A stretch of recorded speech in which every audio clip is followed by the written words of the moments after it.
गीता में कहा गया है, कोई भी अपने कर्म से भाग नहीं सकता। कर्म का फल तो भुगतना ही पड़ता है। जो मन को नियंत्रित नहीं करते, उनके लिए वह शत्रु के समान कार्य करता है। जब इंसान की जरूरत बदल जाती है, तब इंसान के बात करने का तरीका बदल जाता है।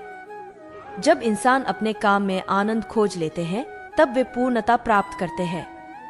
माफ करना और शांत रहना सीखिए, ऐसी ताकत बन जाओगे कि पहाड़ भी रास्ता देंगे। इतिहास कहता है कि कल सुख था, विज्ञान कहता है कि कल सुख होगा, लेकिन धर्म कहता है अगर मन सच्चा और दिल अच्छा हो तो हर रोज सुख होगा। समय जब न्याय करता है, तब गवाहों की आवश्यकता नहीं पड़ती है। जो आपका है वो आपको मिलकर ही रहेगा, चाहे उसे छीनने के लिए सारी कायनात एक हो जाए। प्रार्थना और ध्यान इंसान के लिए बहुत जरूरी है। प्रार्थना से भगवान आपकी बात सुनते हैं और ध्यान में आप भगवान की बात सुनते हैं।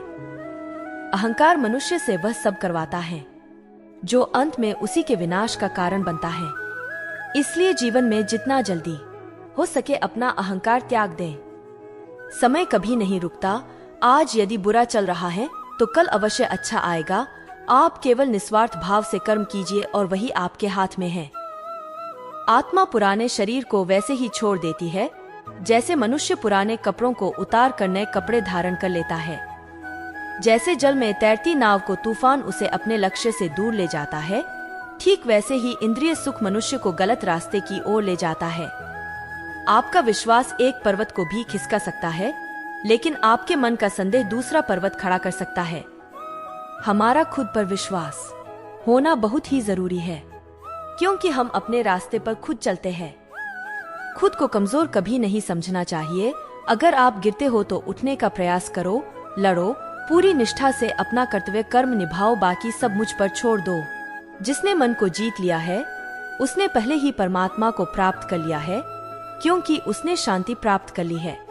ऐसे मनुष्य के लिए सुख दुख, सर्दी गर्मी और मान अपमान एक से है। जो दान कर्तव्य समझकर बिना किसी संकोच के किसी जरूरतमंद व्यक्ति को दिया जाए, वह सात्विक माना जाता है। भगवत गीता के अनुसार नरक के 3 द्वार होते हैं, वासना, क्रोध और लालच। जो मुझे सब जगह देखता है और सब कुछ मुझ में देखता है, उसके लिए न तो मैं कभी अदृश्य होता हूँ और न वह मेरे लिए अदृश्य होता है। जो मनुष्य कर्म में अकर्म और अकर्म में कर्म देखता है, वह सभी मनुष्यों में बुद्धिमान है और सब प्रकार के कर्मों में प्रवृत्त रहकर भी दिव्य स्थिति में रहता है।